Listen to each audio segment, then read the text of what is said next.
Le 28 décembre 1895, dans le salon indien du Grand Café situé boulevard des Capucines à Paris, 33 personnes assistent bouche bée à la première projection publique payante du cinématographe Lumière. 6 mois après cette première représentation, le 10 juin 1896, un de ses spectateurs, alors âgé de 34 ans, tournait son premier film d'1 minute intitulé « La partie de cartes ». Ce spectateur n'était autre que Georges Méliès. La partie de cartes est une relecture du film de Louis Lumière paru la même année sous le titre Partie d'écarté. Même scénographie, même personnage, à la différence près du serveur qui devient serveuse, même action de départ. Chez Méliès, le propos est plus large. Le film évolue d'une scène de genre à une narration, en passant d'un trio d'amis joyeux à l'histoire d'un ami qui raconte une nouvelle tirée d'un journal. Si les films de Lumière ont une approche photographique, ceux de Méliès ont une approche scénographique. Une partie de cartes est parfois qualifiée de premier remake du cinéma. En 1897, Leopoldo Fregoli est le réalisateur d'un second remake colorisé, sorti sous le même titre. Dans les premiers temps, la production de Georges Méliès est essentiellement constituée de vues prises sur le vif, mais pour renouveler l'intérêt de son public, il a l'idée de tourner non plus des scènes de la vie quotidienne, mais de courtes fictions, ainsi que les frères Lumière l'ont déjà fait avec leur arroseur arrosé. Un incident de prise de vue lui aurait fourni une idée nouvelle. Alors qu'il filme un omnibus, la manivelle de sa machine se bloque.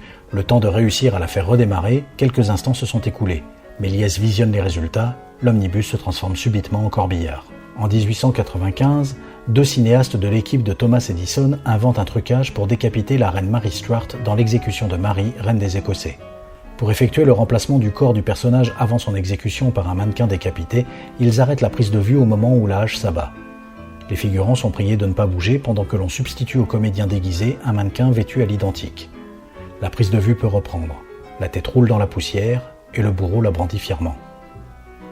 Après développement, on coupe les photogrammes surexposés qui révèlent l'arrêt et le redémarrage de la caméra et on soude les 2 parties avec de l'acétone. Les films Edison étant largement diffusés au Royaume-Uni et en France pour alimenter le parc européen de kinétoscopes, il est tout à fait possible que Méliès ait pu voir ce film et en comprendre le principe technique. Georges Méliès décide dès lors d'exploiter le cinéma dans sa voie théâtrale spectaculaire et de faire de ce trucage, l'arrêt de caméra, son fonds de commerce et sa source principale d'inspiration. Escamotage d'une dame au théâtre Robert Houdin tourné en 1896 en est la première illustration. En 1897, il ouvre le tout premier studio de cinéma dans sa propriété de Montreuil et fonde sa société de production, la Star Film. Il y sera à la fois réalisateur, auteur, scénariste, constructeur de décors, peintre, chorégraphe, mécanicien, inventeur de trucage, maquettiste, costumier, acteur, monteur et distributeur. Sa production se verra essentiellement orientée vers les scènes à trucs ou les féeries. Il en fera sa spécialité. Ses films reposent sur plusieurs trucages, tels l'arrêt de caméra donc, la surimpression, où après une première prise de vue, il rembobine la pellicule et impressionne de nouvelles images sur les premières. Et le fondu enchaîné, dont le principe est de fermer l'obturateur petit à petit à partir d'un point donné sur la pellicule, puis de remettre le film à cet endroit et d'ouvrir l'obturateur à nouveau.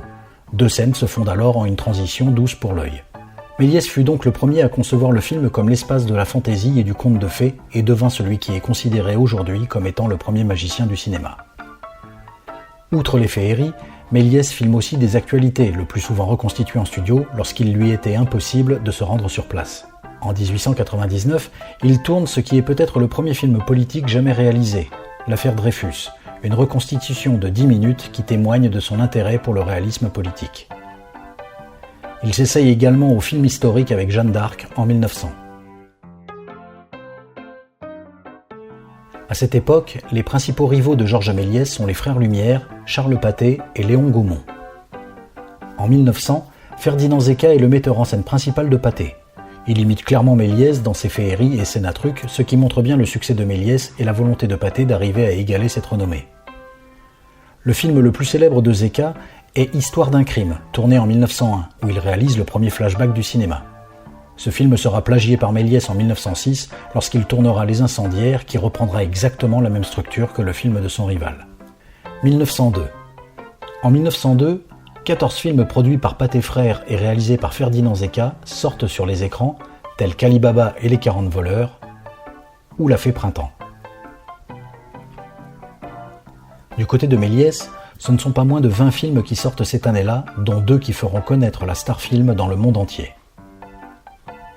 Le Sacre d'Édouard VII. Le Sacre d'Édouard VII est un film commandé par le producteur anglo-américain Charles Urban sur le couronnement du roi d'Angleterre Édouard VII qui succédait à sa mère, la reine Victoria. Méliès se vit refuser l'autorisation de filmer le couronnement car près de 10 ans avant l'invention des actualités cinématographiques, le cinéma avait toujours mauvaise presse et restait considéré comme une attraction de saltimbanque. Il décida donc de reproduire fidèlement le décor de l'abbaye de Westminster et reprit en détail dans son studio le déroulement du couronnement à venir afin d'être prêt à en montrer les images le jour même de l'événement. Cet événement était prévu pour le 26 juin 1902 et Méliès fut prêt pour cette date, mais le roi fut diagnostiqué avec une appendicite le 24 juin et le couronnement fut reporté au 9 août. Le film sortit le soir même simultanément à Londres et à Paris. Fort du succès de son film, Méliès sera invité à Buckingham Palace pour présenter son film au roi qui le félicitera. Le voyage dans la Lune. Le voyage dans la Lune est sans doute le film le plus connu de Georges Méliès et est considéré aujourd'hui comme étant le tout premier film de science-fiction de l'histoire du cinéma. Le 1er septembre 1902, date de sa sortie au théâtre Robert-Houdin à Paris, il est également le film le plus long réalisé jusqu'alors avec une durée exceptionnelle de 13 minutes et 56 secondes. On y suit le professeur Barban-Fouilly et 5 autres savants astronomes qui projettent de se rendre sur la Lune au moyen d'un canon géant de 300 mètres de long. Une fois sur place, ils découvriront l'environnement lunaire et rencontreront les Sélénites, peuple autochtone de la Lune. Pour son histoire, Méliès est inspiré des romans De la Terre à la Lune de Jules Verne, paru en 1865, et Les premiers hommes dans la Lune de Herbert George Wells, paru en 1901. Le succès triomphal, aussi bien en France qu'aux États-Unis, démontra la préférence du public de cinéma pour la fiction en contradiction avec les vues photographiques animées des frères Lumière, qui faisaient la part belle à ce qui plus tard sera appelé le documentaire. Dans le monde entier, à une époque où le statut d'auteur et la propriété intellectuelle n'existent pas dans l'art cinématographique, des copies contrefaites du Voyage dans la Lune sont distribuées dès la sortie du film et rapportent à leurs auteurs d'importants revenus qui auraient dû revenir à la Star Film. C'est l'ampleur de ce piratage qui incite Georges Méliès à envoyer son frère Gaston aux États-Unis pour essayer de protéger les droits de la Star Film, ce qui n'empêchera pas le réalisateur Segundo de Chaumont, surnommé le Méliès espagnol, de reproduire plan par plan le film de Méliès pour Pathé dans son Excursion dans la Lune sorti en 1908. Cela dit, les nombreuses copies pirates du Voyage dans la Lune et d'autres films de Georges Méliès, disséminés dans le monde entier et qui avaient été parfaitement conservés, sauveront pour l'histoire l'essentiel de l'œuvre du cinéaste français. Pour l'anecdote, une version coloriée à la main du Voyage dans la Lune, qui a longtemps été considérée comme perdue, a été retrouvée très endommagée en 1993 à Barcelone. Après un travail titanesque de restauration, cette version colorisée restaurée a été présentée pour la première fois en ouverture de la 64e édition du Festival de Cannes le 11 mai 2011. Le Voyage dans la Lune fait partie de la liste des 50 films à voir avant d'avoir 14 ans, établie en 2005 par le British Film Institute. Avec ce film et sa séquence de l'obus dans l'œil de la Lune, le cinéaste a créé une image inscrite pour l'éternité dans l'inconscient collectif, au point même d'être parodié dans un épisode d'Itchy et Scratchy dans Les Simpsons en 2010.